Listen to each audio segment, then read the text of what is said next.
Hello friends, स्वागत है एक बार फिर आपका आपके ही अपने यूट्यूब चैनल आरपी ट्रिक में। आज का टॉपिक है, टॉपिक नहीं एक तरह का क्वेश्चन है, उत्तराखंड की स्थायी राजधानी कौन है। जी हाँ दोस्तों, क्योंकि अगर देखें अस्थायी राजधानी के रूप में तो देहरादून बनी हुई है, लेकिन स्थायी राजधानी के रूप में जो अभी पहेली है वो अभी अनसुलझी हुई है। क्योंकि कुछ समय पहले अगर देखें तो ग्रीष्मकालीन राजधानी के रूप में गैरसैंण को घोषित कर दिया गया है। तो जानेंगे इस वीडियो में गैरसैंण के बारे में भी, तो बने रहिए मेरे इस वीडियो में और कहीं भी इसको स्किप ना करें। टॉपिक को स्टार्ट करने से पहले ये मेरा चैनल है आरपी ट्रिक, इसे लाइक शेयर सब्सक्राइब करना बिल्कुल भी ना भूलें और बगल में बने हुए लाल घंटी के आइकन को दबाना भी ना भूलें, क्योंकि कोई भी अगर मैं वीडियो डालूं उसका नोटिफिकेशन सबसे पहले आपके पास तुरंत पहुंच जाए। तो दोस्तों, उत्तराखंड विधानसभा परिसर भराड़ीसैंण गैरसैंण में आपका बहुत बहुत स्वागत है। तो सबसे पहले जानेंगे गैरसैंण के बारे में, क्योंकि गैरसैंण को स्थायी राजधानी बनाने के लिए क्या क्या योगदान दिए, क्या क्या समितियां इसकी बनी। तो दोस्तों चलिए चलते हैं टॉपिक की ओर। तो गैरसैंण को स्थायी राजधानी बनाने का प्रयास, सबसे पहले गैरसैंण के बारे में हम जानेंगे। तो अगर देखें तो चांदपुर परगने यानी कि ब्रिटिश गढ़वाल की लोहबा पट्टी ही वर्तमान की गैरसैंण है। गैरसैंण जो है वो चमोली की एक तहसील तथा विकास खंड भी है, और साथ ही साथ यह दूधातौली और व्यासी पर्वत श्रृंखला से घिरा हुआ है। अगर देखें यह संपूर्ण राज्य के केंद्र में स्थित है, क्योंकि अगर देहरादून से भी कोई आए या चंपावत पिथौरागढ़ से भी कोई आए तो उनको बराबर दूरी तय करनी पड़े, तो ये बीच में स्थित है। 60 से 70 वर्ग किलोमीटर में यह फैली हुई समतल घाटी है और समुद्र तल से इसकी ऊंचाई 5360 फीट है। यहां से होकर जो है आटागाड़, पश्चिमी या पूर्वी नयार तथा पश्चिमी रामगंगा आदि नदियां बहती हैं। और साथ ही साथ यहां पर क्या है, प्राकृतिक जल स्रोत भी हैं।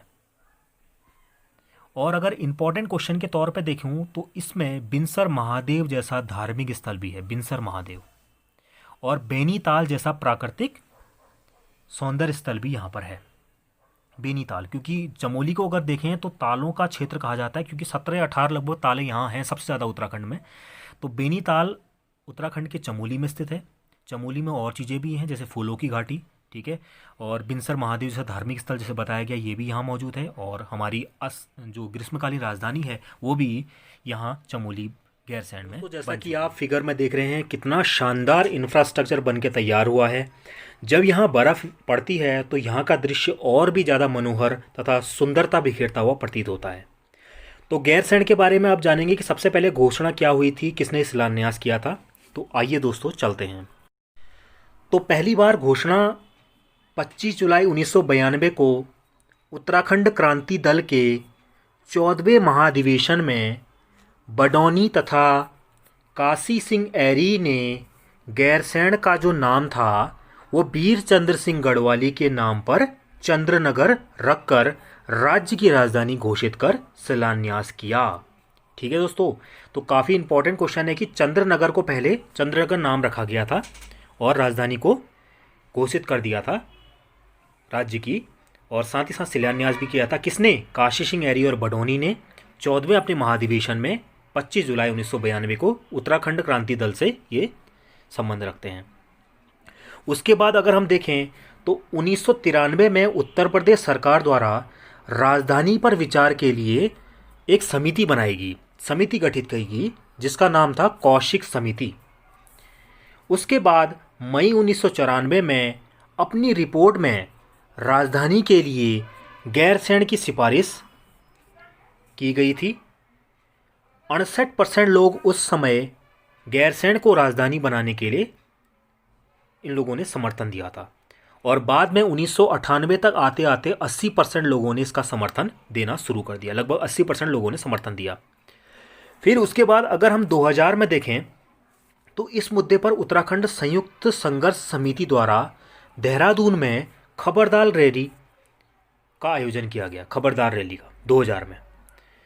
उसके बाद 2004 में बाबा मोहन उत्तराखंडी, जी हाँ दोस्तों इंपॉर्टेंट नाम है बाबा मोहन उत्तराखंडी, गैरसैंण सहित 13 स्थानों में से कहीं भी राजधानी स्थापित या स्थापना करने के मुद्दे पर इन्होंने 38 दिनों का आमरण अनशन किया था। कि 13 स्थानों में गैरसैंण को जोड़ते हुए कहीं भी आप राजधानी बनाइए।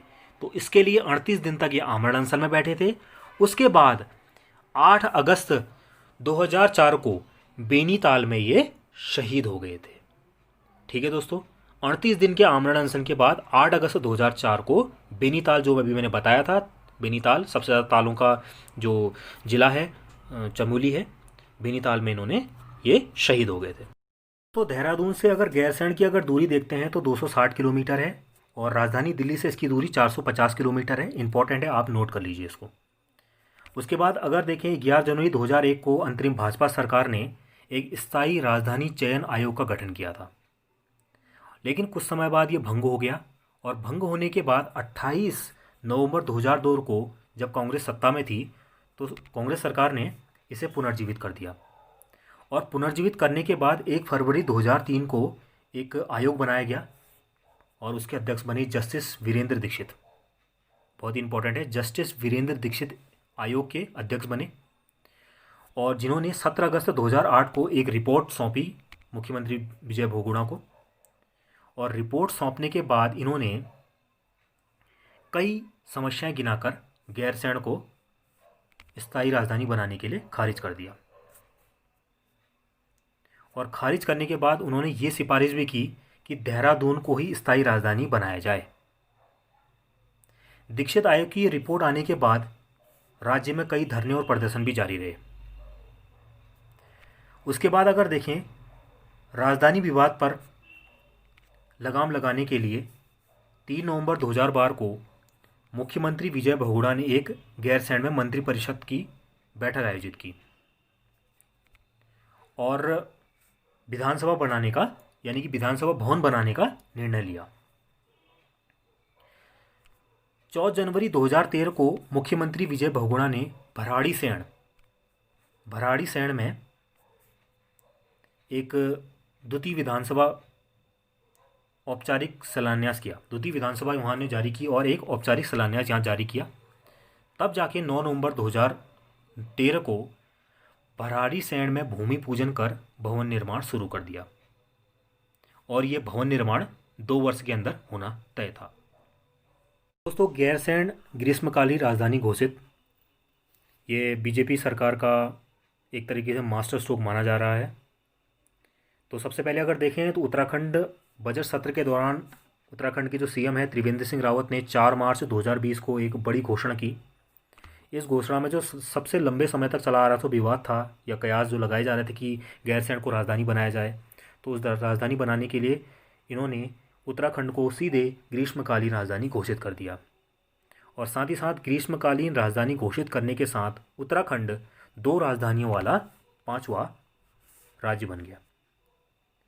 उत्तराखंड के अलावा अगर देखें तो आंध्र प्रदेश में 3 राजधानियां हैं, हिमाचल प्रदेश और महाराष्ट्र में 2-2 और जम्मू कश्मीर में 2 राजधानियां हैं।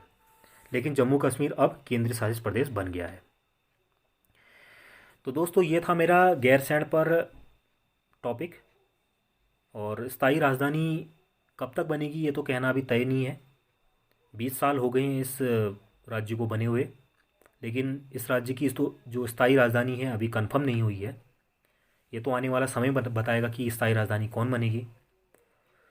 तो आपको आज का वीडियो कैसा लगा, अपना फीडबैक ज़रूर दें।